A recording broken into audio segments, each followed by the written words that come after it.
अस्सलाम वालेकुम। इस वीडियो में हम लोग कोडिपेंडेंसी के बारे में बात करेंगे। So before going into the details के कोडिपेंडेंसी क्या है, उसके सिम्टम्स क्या हैं, उसे किस तरीके से हम मैनेज कर सकते हैं, सबसे पहले जो है वो हमें कन्फ्यूजन को क्लियर करना है। कॉमन कन्फ्यूजन है। कन्फ्यूजन ये है कि कोडिपेंडेंसी को हमारे यहाँ बहुत ज़्यादा डिपेंडेंसी के साथ जो है वो कन्फ्यूज़ किया जाता है कि कोडिपेंडेंसी और डिपेंडेंसी शायद एक चीज़ें हैं, डिफरेंट नहीं है। सो सबसे पहले हम देखेंगे कि डिपेंडेंसी क्या है। Basically what is the main definition of dependency. एक हेल्दी डिपेंडेंसी होती है। हेल्दी डिपेंडेंसी बेसिकली ये होती है, रेसिप्रोकल प्रोसेस की तरह होती है। रिस्पेक्ट देते हैं, रिस्पेक्ट मिलती है।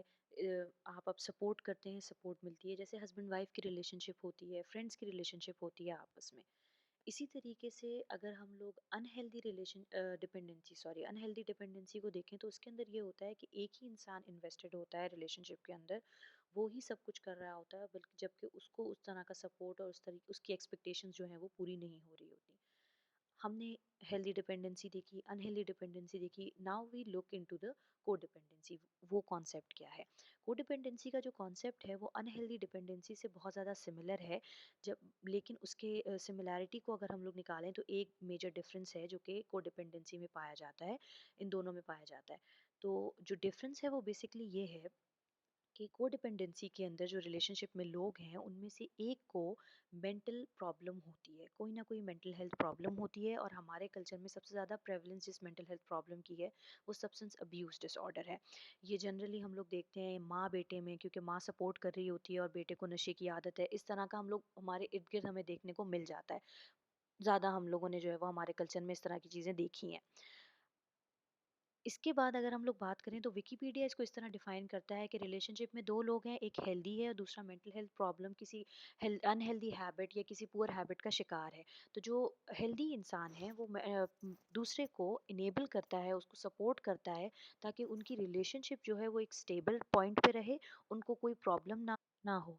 So all in all the concept of codependency is basically दो लोग एक रिलेशनशिप में होते हैं जिनमें से एक केयर गिवर होता है और दूसरा जो है वो किसी न किसी मेंटल हेल्थ प्रॉब्लम का शिकार होता है।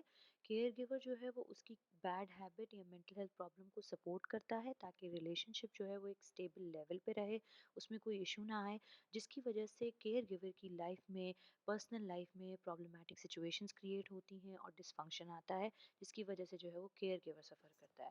तो कोडिपेंडेंसी के अंदर बेसिकली केयर गिवर जो है वो वल्नरेबल होता है और प्रॉब्लम्स जो है वो केयर गिवर को फेस करनी पड़ती हैं, बिकॉज उसको जो है वो स्टेबिलिटी चाहिए होती है। अब हम इसके कुछ कॉमन सिम्टम्स देख लेते हैं जिनकी बेस पर हम ये बात बोलते हैं कि इस इंसान के अंदर कोडिपेंडेंसी पाई जाती है या ये एक ऐसी रिलेशनशिप में है जो कि कोडिपेंडेंट है। कुछ एक कॉमन सिम्टम्स होते हैं जो कि केयर गिवर्स के अंदर बहुत प्रोमिनेंटली पाए जाते हैं। वो सिम लो सेल्फ एस्टीम आ जाता है उसके अंदर। पुअर बाउंड्रीज, मतलब रिलेशनशिप की बाउंड्रीज का आइडिया नहीं होता, कितना सपोर्ट करना चाहिए, कहाँ तक सपोर्ट करना चाहिए। पीपल प्लीजिंग एटीट्यूड, हमेशा लोगों को, अपने इर्द गिर्द के लोगों को खुश करना चाहते हैं, चाहे उसके अंदर अपना कितना ही नुकसान क्यों ना हो रहा हो। सिचुएशन को हमेशा अपने कंट्रोल में रखना चाहते हैं, कभी भी किसी भी सिचुएशन में आउट ऑफ कंट्रोल नहीं रहना चाहते। रिलेशनशिप्स में कम्युनिकेशन का प्रॉब्लम होता है, चाहे वो किसी के साथ भी हो। दूसरा, इंटीमेसी की प्रॉब्लम होती है। रिलेशनशिप में एक इंटीमेट रिलेशनशिप होता है आपके अपने हस्बैंड के साथ या किसी और के भी साथ आपका होता है, तो वो उसके अंदर जो है उसको बहुत बहुत ज़्यादा उसमें जो है वो फेस करते हैं, प्रॉब्लम्स फेस करते हैं। डिनाइल में रहते हैं, उनको इस बात का आइडिया नहीं होता कि वो किसी की गलत हैबिट को सपोर्ट कर रहे हैं। अब हम मैनेजमेंट के बारे में बात करते हैं। मैनेजमेंट में सबसे पहली चीज़ ये है कि आपको पता होना चाहिए, आपको इंसाइट होनी चाहिए कि क्या चीज़ गलत हो रही है या क्या चीज़ गलत जा रही है। आपको इस बात का अंदाज़ा होना चाहिए कि आप किसकी गलत हैबिट को सपोर्ट कर रहे हैं, कौन सी मेंटल हेल्थ में ऐसी चीज़ है जो सपोर्ट होने की वजह से चीज़ें गलत जा रही हैं। जब ये अंदाज़ा हो जाता है तो आप जो है वो बेहतरी की तरफ कदम उठा सकते हैं, उसकी तरफ कदम बढ़ा सकते हैं। और जब अंदाज़े के बाद जब आप कदम बढ़ाना शुरू करें तो सबसे पहला जो काम करें वो अपने बिहेवियर में छोटे छोटे चेंजेस लाएं। छोटे छोटे चेंजेस से ये होता है कि आपको अंदाज़ा भी नहीं होता और वो आपके लाइफस्टाइल में इनकॉर्पोरेट होते जाते हैं, इस तरह ब्लेंड इन हो जाते हैं कि सामने वाले को भी नहीं पता लगता, आपको भी इस बात का आइडिया नहीं होता समटाइम्स। और वो इतना इम्पैक्ट करते हैं आपके डेली लाइफ और रूटीन के अंदर कि वो छोटी छोटी चेंजेस जो हैं वो बहुत ही बड़ा डिफरेंस क्रिएट कर देती हैं समटाइम्स। इसलिए छोटे छोटे चेंजेस लेकर आएँ अपने लव वन के लिए, जिसके साथ आप रहते हैं और जिसकी वजह से आपको प्रॉब्लम्स आती हैं। इसके बाद जो आप चेंज ला सकते हैं वो ये है कि पीपल प्लीज़िंग एटीट्यूड जो होता है उससे अपने आप को रोकने की कोशिश करें। एक सर्टेन लिमिट में रह के कोई काम करना इज़ वेरी गुड, ठीक है लोगों को खुश रखना चाहिए, बट जब वो काम आपके लिए नुकसानदेह बन जाए, तो हर चीज़ जब एक लिमिट से एक्सीड हो जाती है तो वो फ़ायदेमंद नहीं रहती। उस लिमिट में रहने की कोशिश करें, छोटी-छोटी चीज़ों से शुरू करें उस चीज़ को।